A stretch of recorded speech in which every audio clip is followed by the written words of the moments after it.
The fluorescent lights hummed their mechanical drone above the ICU corridor at Valley Memorial as Laura Bennett moved through the unit with the kind of quiet efficiency that made people forget she was there. Her left leg bore the faintest hitch, a titanium rod beneath the skin, a souvenir from Kandahar that 8 years of civilian life hadn't erased, but she moved with such precision that most people mistook her gait for confidence rather than compensation. The antiseptic smell of the ward settled into her scrubs like a second skin, familiar and binding. She'd chosen the night shift on purpose. Fewer questions. Fewer eyes tracking the way her hands moved with muscle memory that seemed too sharp, too practiced for someone who'd only ever been a nurse. Room 407 sat at the far end of the unit, and she'd developed a habit of checking it first, moving past the nurse's station where the fluorescent panels cast everyone's face in the color of exhaustion. The monitor beeped its steady rhythm, a sound like a metronome counting down to something no one wanted to name. She didn't know why this particular patient drew her attention more than the others. The chart said Admiral Hayes, 58, cardiac event, 3 days unconscious. Standard admission. But when she stepped into his room and saw the faded tattoo on his right forearm, 2 letters in military stencil worn nearly invisible by time, her hands went still. L. Bennett. She'd carried him through the Kandahar dust. She remembered the weight of him, the blood warm on her hands, the sound of his voice saying her rank, her call sign, her name. She remembered promising him she'd keep something safe for him, a small journal with pressed desert flowers sealed inside, back when keeping safe things was a luxury that felt impossible. She'd kept that promise for 8 years, and the journal still sat in her apartment wrapped in brown paper, pressed against the back of her nightstand like a secret that hadn't learned how to surface yet. But his eyes showed no recognition. They flickered open sometimes during her shift, unfocused and empty as winter sky, and then closed again as the sedatives did their work. He didn't know her. The neural pathways that had burned her call sign into his muscle memory seemed to have burned away entirely. She'd made peace with that, mostly. You don't survive 8 years of burying a piece of yourself only to unearth it without warning. Dr. Marcus Ashford arrived on the unit at 6:19 a.m., trailing 2 residents who moved in his wake like smaller planets orbiting a sun that burned a little too hot. He was the kind of surgeon who wore his success like aftershave, a Rolex that caught the light when he signed charts, cufflinks that cost more than Laura's monthly rent, the kind of confidence that didn't require justification. He'd been watching her for 3 weeks now. She felt it the way animals feel weather shifting. The way his eyes tracked her movements. The way his jaw tightened when she flagged a discrepancy in his medication order for room 312, a post-op thoracotomy patient receiving a dose of vancomycin that contradicted the patient's documented allergy. She double-checked it against the chart. She'd triple-checked it. The allergy was there in red text, flagged, dated, initialed. She'd told him quietly, in a way that didn't invite an audience. "I think there's an error, Dr. Ashford. The patient's allergic to vancomycin." He'd looked at her the way a man looks at an insect in his drink, with a mixture of disgust and bewilderment at how it had gotten there. "I've been practicing medicine for 23 years, he'd said. "I think I can manage an allergy." She'd nodded and said nothing else, but the correction had stayed in her wake, and so had his resentment. That had been 3 weeks ago. Since then, she'd noticed other things.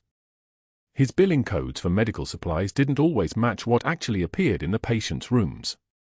Equipment logged in but never delivered. Charges stacked on claims for devices that existed only in paperwork. She'd started documenting it quietly, the way she documented everything back when documentation meant survival. The way soldiers document intelligence. This morning, he caught her at the nurse's station during rounds, standing in front of the assembled residents and 2 hospitalists. His smile had the quality of something dangerous pretending to be social. "How long have you been with us now?" he asked, not looking at the chart in his hands. 8 months, Dr. Ashford. 8 months. And in that time, how many shifts have you worked? Approximately 156, sir. And you're still here. He turned to his residents, and the smile sharpened. "You know what? I'm going to make a wager. This one quits within a week. Who wants the over-under?" One of the residents laughed, a sound that came too easily. The other one looked away. The hospitalists pretended to study their phones. Laura didn't move. She'd learned in Kandahar that stillness was sometimes the only power you had. Her hand stayed flat at her sides, her breathing steady through her nose. No takers? Ashford shook his head in mock disappointment. That's unfortunate. I would have given good odds. The group moved past her, and she remained standing. A tear started to form at the corner of her eye, just one, not from sadness but from the sheer accumulation of being invisible while visible, being watched while being dismissed. She blinked it away before it could travel, and the warmth of it disappeared into her cheekbone as if it had never happened. The cafeteria was crowded during the lunch shift, the kind of crowded that comes from everyone needing to eat at the same time and no one having the capacity to think about personal space. Laura was carrying her tray, a salad and water, nothing that could be considered wasteful, toward one of the corner tables when Dr. Ashford's resident group intercepted the afternoon rounds. They moved as a unit, taking up space the way people do when they've been taught that rooms exist to accommodate them. Ashford walked directly into her path. Not into her, but close enough that the collision seemed imminent. He didn't adjust. She did, tilting the tray to compensate, and his hand came up in what might have been an accident but looked entirely intentional. The tray tipped. The salad scattered across the linoleum, lettuce and ranch dressing spreading like a small white ocean. Her water glass shattered, the sound sharp enough that people stopped and looked. The residents laughed. One of them made a noise that tried to be subtle but failed entirely. Ashford looked at the mess without looking at her. "Careful," he said. "Hospital floors aren't exactly sterile." The laughter followed him and his group deeper into the cafeteria. Laura stood there for a measured breath. Then 2. Then 3. She watched the dressing pool around her shoe. She felt the weight of people's eyes, the mixture of pity and discomfort in their glances. She didn't tremble. She didn't retreat. She simply retrieved the blue paper towels from the dispenser and knelt to clean it up, her movements precise and unbothered. That afternoon during rounds, when Ashford swept through the unit with his residents trailing like remora fish, he handed her a chart at room 406. Handed it, really, more like dropped it in the direction of her feet as if her hands weren't functional. "Pick that up, sweetheart," he said, his voice pitched to carry. "Try not to break anything else." The resident smirked. The other nurses found urgent work to do elsewhere. And Laura, with a kind of composure that comes from having already survived the worst, bent down and collected the chart. She straightened, met his eyes for exactly 1 second, and delivered her response in a voice steady as a heartbeat. "I've picked up heavier things than your ego, Doctor." The silence that followed lasted approximately 3 seconds. His face shifted through several colors in that time. The resident stopped smirking. One of them looked like he might genuinely choke. Ashford's jaw tightened, his eyes narrowing into something that looked a great deal like fear wrapped in anger. He turned and walked away without a word, his group scrambling to follow. But that wasn't the worst part. That wasn't what kept her awake at 3 a.m. when she got home to her apartment, the field journal with pressed desert flowers sitting untouched on her nightstand like a promise she'd made to a man who didn't remember her. The worst part was the realization that had crystallized the moment she met his eyes. She'd just made an enemy of someone with the power to destroy her in ways she didn't yet understand. The chart came without warning. Dr. Ashford's voice cut through the morning rounds like a blade through silk, and Laura watched the manila folder arc through the air in slow motion. It landed at her feet with a sound like a judge's gavel. Pages scattered across the tile floor, some sliding under the medication cart, one landing in a puddle of spilled coffee from the night nurse's station. "Pick that up, sweetheart." His smile was the kind of smile that had ended careers. The residents clustered around him laughed, not loud, but enough. Enough to establish the hierarchy. Enough to make it clear which way the wind was blowing in Valley Memorial's ICU. Laura took one measured breath. She didn't look at Ashford. She didn't look at the residents. She bent and gathered the pages with movements that were neither hurried nor defiant, just efficient. Her hands were steady. Methodical. The kind of hands that had done harder things in darker places, though no one in that hallway had any idea. She collected the last page from beneath the medication cart, straightened, and turned to face him. A single tear had traced down her left cheek, not from sadness, but from the sheer force of holding everything back. She wiped it away without breaking eye contact, her hand moving across her face like she was erasing something. When she spoke, her voice was level. Quiet. The kind of quiet that made people lean in to hear it. I've picked up heavier things than your ego, Doctor. The residents' laughter died. The fluorescent lights hummed their mechanical drone overhead. Dr. Ashford's expression shifted, just barely. A tightening around the eyes. He'd expected tears. Maybe an apology. Maybe a retreat to the supply closet to compose herself. He'd expected the chart throwing to break something in her. Instead, she was still there. Still standing. Still meeting his gaze like they were equals, which meant something in his calculation had misfired. He turned away without responding. Turned and continued the rounds as if she hadn't spoken at all. But Laura noticed his jaw working slightly as he walked, noticed the way he didn't look back at her once during the next for patient assessments. The victory was small. Microscopic in the grand scheme of things. But it was a victory nonetheless, the kind that mattered only to people who understood that not flinching was a form of power. An hour later, at 6:13 p.m. after her shift ended, Laura sat in the employee parking lot in her 2009 Honda Civic with coffee that had gone cold an hour ago.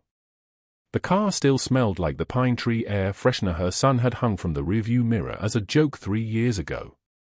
She stared at nothing in particular, watching other nurses exit through the emergency bay doors, their shoulders either high with the weight of 12-hour shifts or already loosening as they began the transition to normal people again. The worst part wasn't Ashford's cruelty. People who wielded authority like a weapon, they were predictable. Ashford was just another man who'd learned early that intimidation was easier than competence. She'd met hundreds like him. The worst part was the Admiral. She pulled her hand from her scrub pocket and opened the field journal. The leather was soft from 8 years of being touched, studied, kept safe. The pressed desert flowers still held their shape, a pale dried orange bloom, a stem of something that had once grown in the shadow of mountains she could still see when she closed her eyes. The handwriting inside was his. Large. Deliberate. The handwriting of a man used to being understood the first time. The first entry was dated August 14, 2016. Kandahar Province. A forward operating base where the dust got into everything, and the heat came off the ground like something alive. But there was no recognition in his eyes when she'd looked at him today. Nothing. Just the polite confusion of a man waking from sedation, asking the nurses around him questions about what day it was, where he was, whether his wife knew he was here. The tattoo on his forearm, L. Bennett in faded capital letters, applied by a medic with a needle and ballpoint ink the night before his medevac, that was the only part of her he still carried. The part he couldn't lose even if his mind tried to discard her. She closed the journal and pressed it against her sternum for a moment. 8 years.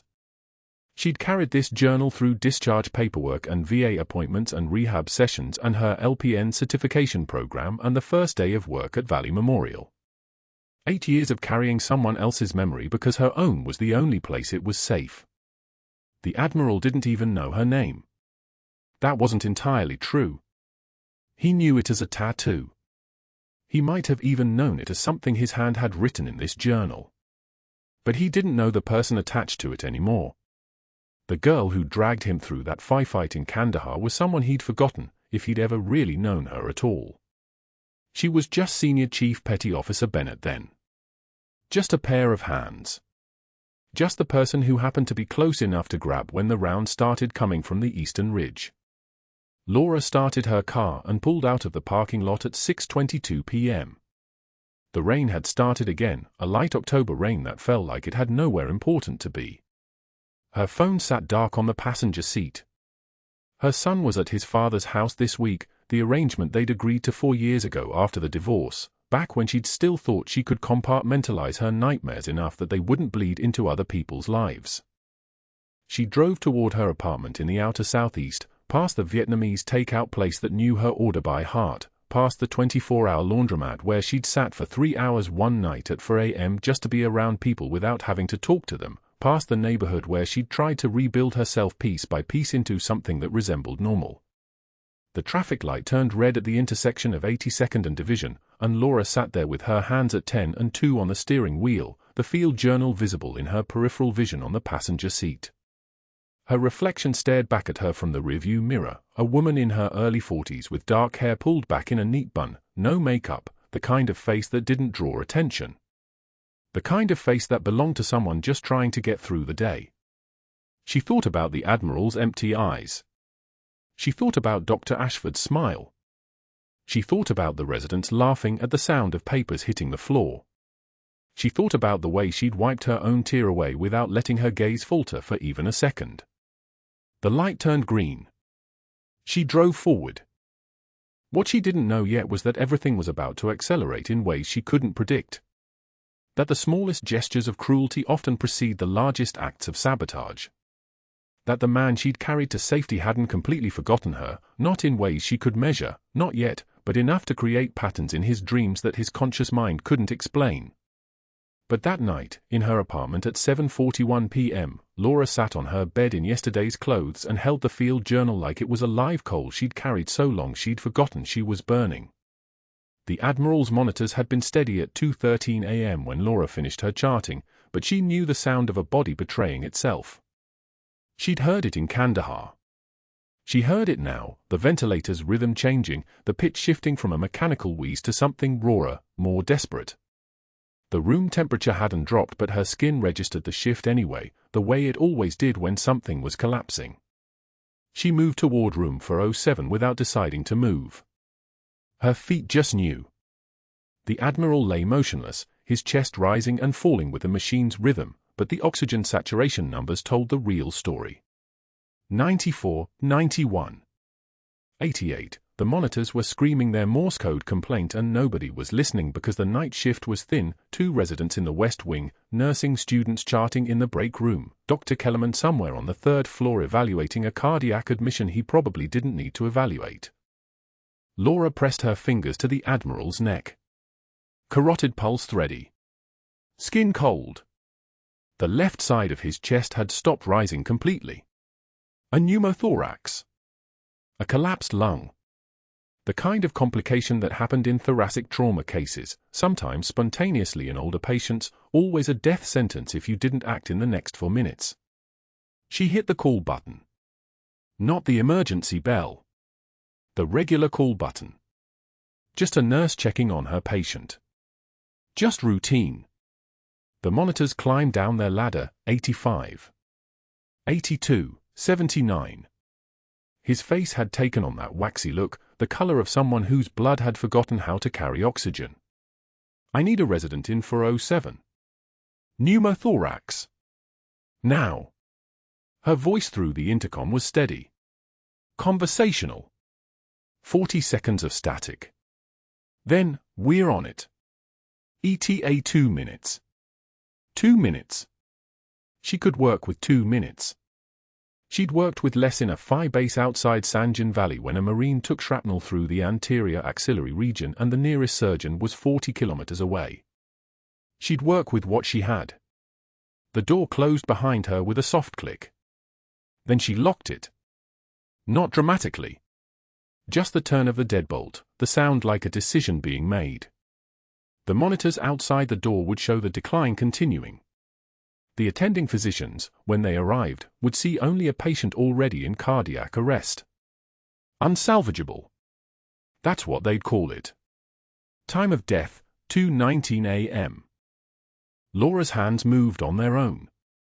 12 years of Navy medicine. For separate combat tours where the anesthesia ran out and you had to keep going anyway. Her locker at the back of the break room held things most nurses didn't keep, supplies from another life. She pulled out the MRE package she'd carried since her medical discharge, the one that had sat in her locker for 314 days because throwing it away would have meant accepting that part of her was actually over. The plastic wrapper from a meal, ready to eat, beef stew, packed in 2015. She tore it open with her teeth, an old habit that made her wince even now. The plastic sheeting inside was exactly what she needed. Waterproof. Adhesive on 3 sides from the original packaging. Used for occlusive chest seals in field medicine when there was nothing else and a patient was drowning in their own blood from a penetrating wound.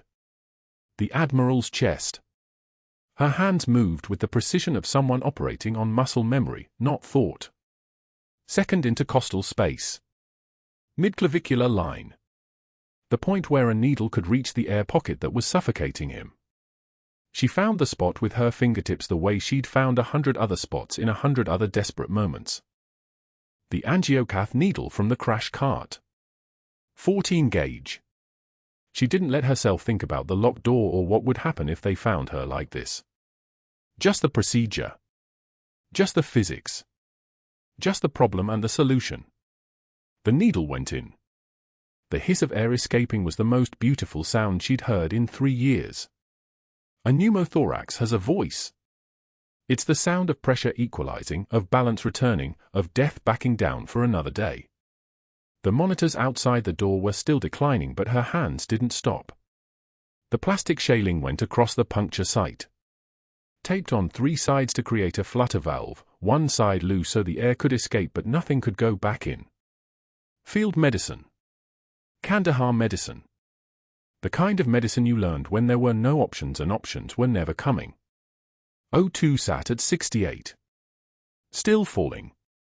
But the lung was re-inflating.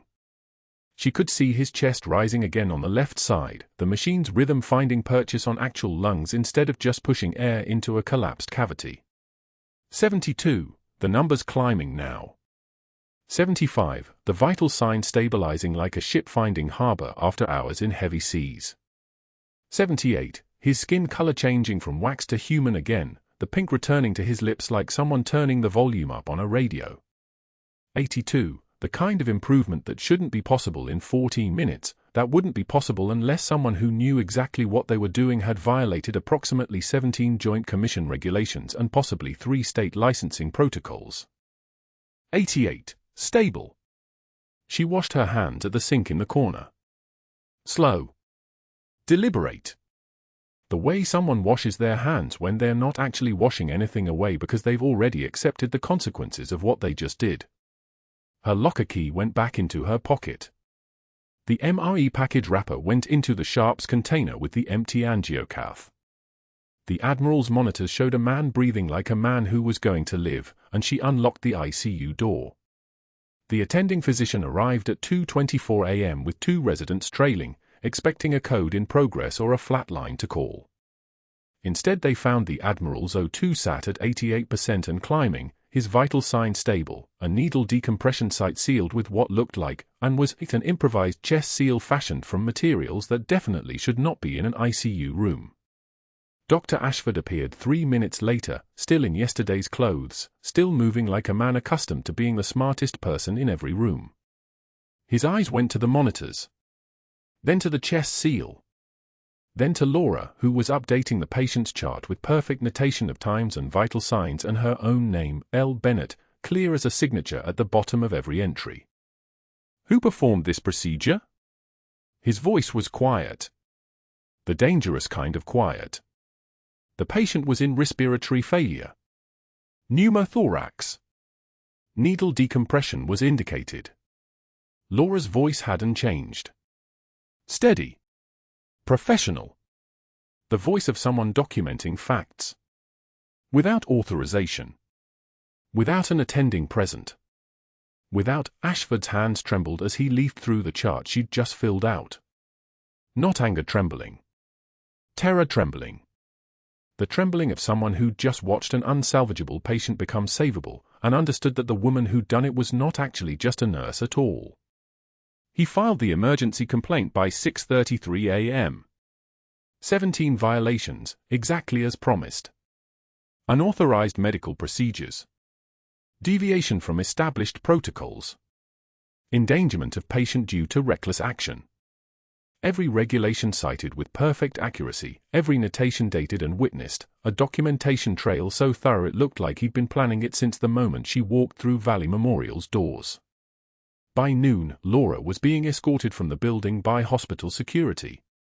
By 2:15 p.m., she was sitting in a VA hospital waiting room across town, surrounded by veterans in wheelchairs and combat patches, men and women she would have treated without hesitation in her former life, now a patient among them with nowhere left to fall. The intake coordinator was asking her routine questions about sleep and nightmares and whether she'd ever considered harming herself. Laura answered every question with the composure of someone who'd learned precision under fire, though no one in the waiting room knew it. They just saw a woman in yesterday's clothes holding a field journal with pressed desert flowers, waiting for her appointment, waiting for her new life to start, waiting for something that might never come. Dr. Ashford pushed through the ICU doors at 3:27 a.m. and found Laura standing over Admiral Hayes's monitor with her hands steady and her breathing measured. The screen displayed what should have been impossible: sinus rhythm. O2 sat climbing steadily. 94, 96. 98%. The Admiral's chest rose and fell in perfect synchronization with the ventilator she'd just reattached, his collapsed lung reinflated, his blood pressure stabilizing at 112/68. Every number moving the right direction. The room went dead silent. Dr. Ashford's face drained to the color of old bone.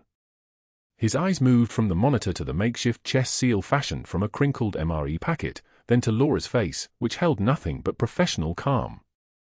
She was already documenting her vitals on the chart in her precise, methodical handwriting, a soldier's handwriting, economical and exact. The kind of handwriting that left no room for interpretation. "What did you do?" His voice came out thin and papery. Laura turned to face him directly. What the attending physician said was unsalvageable just became stable. She did not flinch. She did not look away. She simply returned to the monitor and adjusted the ventilator settings with hands that moved like a Swiss watchmaker assembling a mechanism, each gesture purposeful, each movement a statement of competence that made Dr. Ashford's stomach clench. He left the room without another word. By 6:13 a.m., before the day shift arrived to witness anything, Dr. Ashford had filed an emergency compliance violation with 17 documented infractions. Unauthorized procedures. Breach of chain of command. Violation of Joint Commission Standard MM.0 for 200300. Failure to follow protocol for critical care interventions. Creating an unauthorized airway management device. Operating outside the scope of nursing licensure. Practicing medicine without a license. The words stacked up like bricks in a wall being built between Laura and her career. But those were just the opening moves. By 7:33 a.m., he had routed formal termination paperwork through 3 separate department heads, the nursing supervisor, the hospital administrator, and the chief medical officer, each copy stamped urgent and flagged with his personal commentary about safety risks and liability exposure. He cited obscure Joint Commission regulations that nobody could recite from memory. He mentioned potential litigation. He used the word reckless 17 times in a single memo. He built a documentation trail so meticulous, so layered with official language and bureaucratic precision, that it would be nearly impossible for anyone to argue they hadn't been warned about this employee's dangerous tendencies. This was not the crude bluster of a man who only knew how to yell. This was a man weaponizing the system itself. At 8:51 a.m., security arrived in the ICU with a cardboard box and stood next to Laura's locker while she emptied it methodically. Badge went in first. Stethoscope. The small photo of her mother in its plastic frame. The hand lotion she kept for the dry air. One pair of scrubs folded with military precision. And at the bottom, wrapped in a paper towel, the field journal with pressed Kandahar flowers, 8 years of secrets, 8 years of memory, 8 years of a promise she'd made to a man who couldn't remember her. The security guard, a woman named Patel who'd always smiled at Laura in the break room, wouldn't meet her eyes. "I'm sorry," Patel said quietly. "It's fine," Laura replied. And it was. This was not the first time she'd been dismissed. It was not even the worst. She'd survived worse in the dark. She'd survived worse in the rain. She carried the cardboard box to her car and sat in the parking garage for 14 minutes with the engine off, watching Portland's morning light filter through the concrete levels. The fluorescent bulbs overhead buzzed their endless mechanical hum. Somewhere above, the Admiral was recovering in a bed that she'd saved him for, in a hospital where she would never work again. By afternoon, Laura was sitting in the waiting room at the Veterans Affairs Hospital on Burnside Street, surrounded by men and women in wheelchairs with combat patches sewn into faded jackets, their eyes holding the particular exhaustion of people who'd learned that the body heals but the mind keeps score. The intake form asked about her service, about her discharge, about her PTSD diagnosis, about her traumatic brain injury, about why she'd been medically discharged after 17 years of service. She filled in the blanks with the same precision she'd used to document vital signs. The words came out flat and factual: Kandahar province. IED. Compound fracture. Titanium rod. Nightmares. Hypervigilance. Medical discharge. 3 months ago, before Valley Memorial, before the Admiral, before Dr. Ashford had decided she was a threat. A man missing his left arm sat down beside her and didn't speak. They simply existed in the same space, two people carrying invisible injuries that had finally become visible to someone else who understood that wounds don't always bleed. The rain started around 3:22 p.m. Not soft Portland rain, hard rain, sheets of it hammering the waiting room windows like accusations. Laura watched it streak the glass and thought about all the times she'd walked through worse weather without noticing. The rain hit the pavement in sheets. Steam rose from the asphalt like the earth itself was burning. She thought about the Admiral's tattoo, her name in faded ink on his forearm.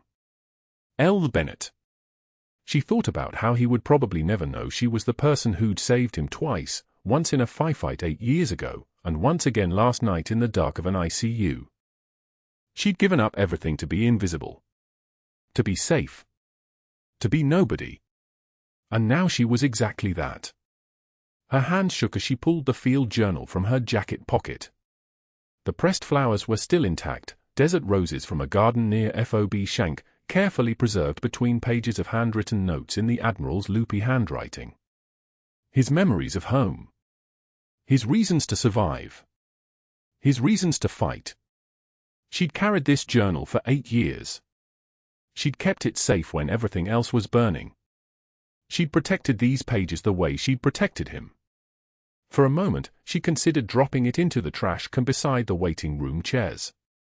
Just letting it go. Becoming someone else completely. Becoming the person everyone already thought she was, just another nurse. Just another patient. Just another invisible woman waiting for her appointment. The rain kept falling. But she didn't drop the journal. Instead, she pressed it against her chest and held it there, feeling the weight of it like a heartbeat against her ribs. This was her proof. This was the only evidence that she'd ever been anything but ordinary. She was still sitting there, still holding it, when her phone buzzed at 4:38 p.m. with a text from an unknown number. "Marcus, it's Mom. I found something. Call me." And then, 60 seconds later, another text arrived with a photo of what looked like a shadow box containing military medals, and the words, "They need to see these." Laura stared at the image for 9 seconds. Then she stood up, still holding the journal, still wet from the rain she'd walked through, and she walked toward the exit doors of the Veterans Affairs Hospital. She had no idea what was about to happen next. The distance from the VA hospital to Valley Memorial was 4.2 miles. She drove it in her 2008 Honda Civic with the check engine light on and her son Marcus Jr. in the passenger seat, his hands clutching the shadow box like it contained something sacred, because in his world, maybe it did. He was 16 years old and had found something in the attic of his grandmother's house, a box wrapped in old army blankets that nobody was supposed to know about. Inside it were medals on faded ribbons, stacked like coins in a collection. The Navy Cross, her son said quietly, reading the inscription on the box. "What's a Navy Cross?" Laura didn't answer. She just drove through the rain toward the hospital where everything was about to end or begin, and she still wasn't sure which one it would be. The waiting room at Valley Memorial smelled like floor wax and broken hope. Laura sat in a plastic chair at 2:41 a.m., surrounded by veterans in wheelchairs and men with 1,000-yard stares, and none of them knew that the woman in yesterday's scrubs beside them had once carried 3 of their brothers through a Kandahar firefight. She'd become invisible the moment Dr. Ashford signed the termination papers. Invisible was supposed to feel like relief. Instead it felt like drowning in plain sight. Her phone vibrated. A text from her sister, Marcus found something in the attic. She didn't answer. Couldn't. The field journal sat in her jacket pocket, 8 years of pressed desert flowers and an Admiral's handwriting, a secret she'd carried so long it had calcified into shame. The next thing that registered was headlights cutting through the parking lot darkness. A Honda Civic screeching to a halt outside the VA entrance. The driver's door slammed, and her 16-year-old son Marcus Jr. ran through the automatic doors clutching a shadow box like it contained the Holy Grail. "Mom." He was breathing hard. "Mom, they need to see these." He opened the box. 3 medals arranged on white velvet. Bronze Star. Silver Star. 2 purple hearts in their ribbon cases. And underneath, in a brass placard engraved in military lettering, L. Bennett. Kandahar Province. Medevac Eagle 3-7. Laura didn't move. Didn't breathe. "Your friend the Admiral," Marcus Jr. said, still panting. He woke up. Like, actually woke up. "Mom." "He's asking for someone named Echo." The nurse said he keeps saying this name over and over. "Echo 3 Alpha." She thought he was confused, but I heard you on the phone once, like years ago, and someone called you that and you didn't hang up for 2 seconds before he swallowed. I put it together. And I remembered these boxes. "Mom. You have a Navy Cross. Why didn't you tell me you have a Navy Cross?" The shadow box had a 3rd ribbon. Darker than the others. Heavier looking. Laura's hands moved on their own. She stood. Her legs remembered how to carry the weight of a decision made in desert heat with bullets tearing through canvas tents. She reached for the box like it was a living thing that might run away. "Take me there," she said. The drive back to Valley Memorial took 11 minutes. Marcus Jr. talked the entire way, excited teenage energy bouncing off the windows, questions she couldn't answer yet, probably wouldn't answer for years. Laura's hands gripped the steering wheel at 10-2, the position she'd held during convoy runs in Helmand Province, and when they pulled into the parking lot she was already breathing like she was preparing for something impossible. The night shift skeleton crew at Valley Memorial didn't recognize her. She'd been erased that efficiently. A ghost in scrubs, then not even scrubs. The ICU bay was on the 3rd floor. Room 407. Admiral Hayes lay in the bed with tubes and monitors keeping the terrible rhythm of his heart audible, visible, quantifiable. But his eyes were open. And when they found hers across 40 feet of fluorescent-lit tile, something shifted in the universe. "Echo," he whispered. Just that. Just her call sign, barely a breath, and 8 years of carrying his memory alone in dark apartments and parking lots collapsed into a single word. Laura crossed the room. She didn't run. She moved like she was crossing a minefield, one careful step after another, because chaos was the enemy and control was the only thing standing between her and the tears that wanted to come. She stopped at the bedside railing. His eyes tracked her face. "Admiral," she said. "Welcome back." The waiting room outside room 407 filled within minutes. Doctors. Nurses. Hospital administration, pulled from sleep by the sudden reversal of a patient everyone had written off. And then the doors swung inward and a Marine in dress blues walked through like the building itself straightened when he entered. Colonel David Reeves. Decked out like he was walking onto Arlington lawn. "Which one of you is Bennett?" His voice moved through the room like a tank engine. Laura raised her hand. Still at the bedside. Still holding the Admiral's hand. Reeves opened a leather folder. Read from a citation in a voice that made the heart monitors accelerate. Senior Chief Petty Officer Laura and Bennett, for extraordinary heroism under fire, Kandahar Province, rendering aid while sustaining enemy contact, medical extraction under sustained Taliban mortar fire, 3 wounded personnel extracted to medevac, 1 critical patient stabilized in the field with improvised medical intervention, demonstrating exceptional courage and tactical medical expertise far beyond standard care.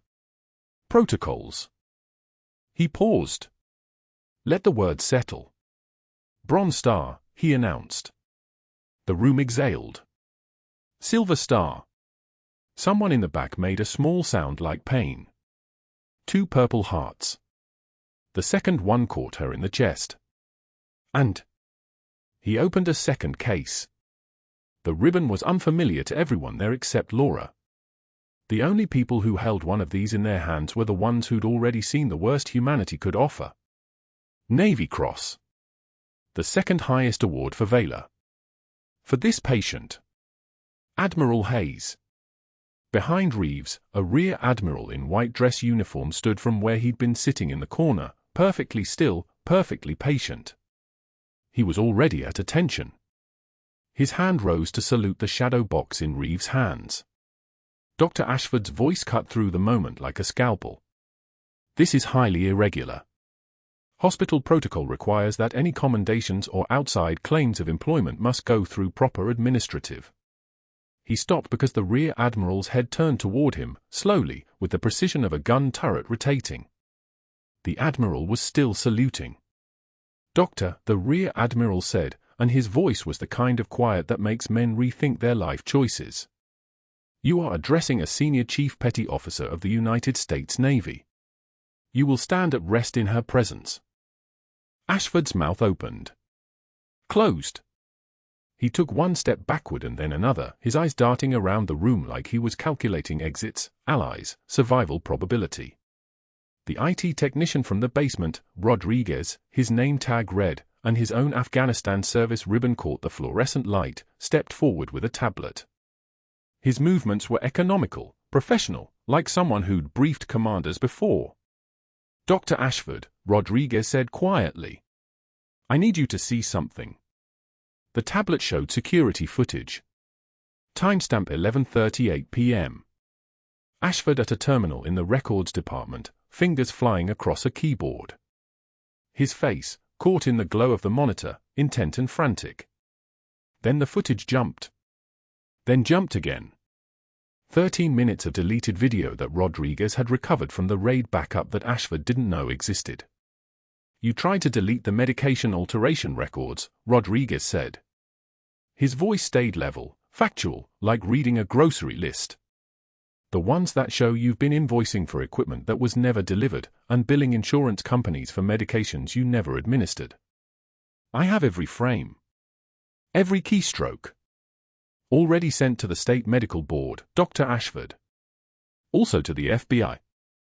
The color drained from Ashford's face. Truly drained, like someone had opened a valve and let the blood pressure fall away. His mouth moved but nothing came out. He reached for the tablet like he could unsee what was already in the world, already in 3 federal agencies' hands, and his hand was shaking so badly he couldn't close his fingers around it. You can't, he whispered. You can't do this. I have a family. I have a mortgage. The supply company, they said this was standard, they said everyone does this, they said. You said, Rodriguez interrupted, still quiet, still professional, still holding the tablet up like an indictment, that she wasn't qualified to work here. That she was reckless. That she needed to be removed immediately. And then when she saved a patient's life with field medicine you couldn't even understand, you filed 17 complaints to bury her. To protect yourself. And you left a digital trail you could have deleted if you weren't panicking. Ashford looked at Laura. His eyes were asking for something. Mercy. Mercy she'd spent years learning didn't exist in places where people needed to survive. I'm going to need some coffee, Laura said. She released the Admiral's hand and stepped away from the bed, and her voice had dropped an octave, had hardened into the thing it used to be. Someone point me toward the break room. And someone get Admiral Hayes' medication chart corrected. He's been on the wrong dosage for 3 days because of someone's paperwork. She didn't look at Ashford again. 6 months later, Laura Bennett walked into room 407 at Valley Memorial carrying a tablet with the Admiral's latest labs. His memory had returned in waves, then floods, and now he could recite the entire Kandahar extraction like it happened yesterday, which was how the human brain worked when trauma had carved the grooves deep enough. He was well enough to start physical therapy. Strong enough to hold a pen and write his name without assistance. She checked his vitals. Temperature 98.6. Blood pressure 128/74. Heart rate steady at 62. She made notes on the chart without speaking. This was how they'd learned to exist in the same room, in a kind of practiced quiet that didn't require words. "You got the job," he said. It wasn't a question. "Chief of Trauma Surgery." I turned it down. She didn't look up from the tablet. "Laura. You turned down Chief." "I'm not ready to be behind a desk." She met his eyes for the first time since she'd walked in. "There's work to do in the field. Veterans coming back with injuries that standard medicine doesn't touch. People like me who need to know someone understands what the other side feels like." The Admiral reached for his beside table and produced a small leather journal. Its pages were worn soft from handling, and pressed between the pages were flowers, actual flowers, dried and delicate, the color of sand and time. "I remembered this today," he said. "I remembered you asking if I wanted you to keep it safe. 8 years ago. You said you'd bring it back when the war was over." Laura took the journal carefully. She opened it to a random page. His handwriting. Dated August 14, 2016. A description of a mission briefing. A joke one of his officers had made. A sentence that read, "Bennett's got my back. She always does. I'd follow that woman into a fire." Her eyes caught on the moisture before she could stop them. "The war never ends," she said quietly. "For people like us. You just find better ways to fight it." She closed the journal gently.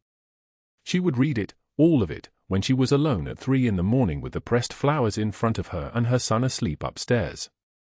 Meanwhile, in a strip mall urgent care clinic on the edge of Tucson, Arizona, a man named Steve mopped floors under fluorescent lights that buzzed like insects. His name tag was laminated plastic. His name tag read, "Steve, CPR instructor." He'd been teaching CPR fundamentals for 4 months at minimum wage, and every time someone called him a doctor, he flinched so hard he nearly dropped the mop. He'd lost his medical license. He'd lost his reputation. The supply company had disappeared the moment the FBI started asking questions, leaving him holding the evidence alone. His family had moved to his sister's house in Nevada. His wife was seeing a lawyer about dissolution of marriage. And every morning he came to work in a place where the actual authority was held by people who called him Steve and asked him to refill the water cooler. The trembling wasn't fear. It was restraint. It was the physical manifestation of a man learning that the world had exactly zero mercy for people who chose cruelty as a strategy. Back at Valley Memorial, the hospital board announced a new initiative, the Bennett Hayes Veteran Medical Excellence Fund. Pro bono care for active duty and medically discharged military personnel. A research division dedicated to field medicine applications in civilian trauma centers. Laura Bennett would head the initiative as special consultant. She declined the corner office. She declined the salary bump that came with it. She took her scrubs from her locker, the one she'd left behind 3 months ago, still smelling like antiseptic and intention, and she went back to the ICU with the only title that mattered. Senior Chief Petty Officer. Trauma Nurse. Someone you'd follow into a fire. Room 407 had a visitor now. The Admiral sat up in bed, stronger every day, his eyes tracking Laura as she moved through the ICU with the kind of fluid precision that comes from having already survived the worst. He watched her save a stroke patient by recognizing symptoms that the attending physician had missed. He watched her hold a dying patient's hand while the family couldn't be reached. He watched her check his vitals at 6:13 a.m., and when she was finished, he reached out and caught her wrist. "Thank you," he said.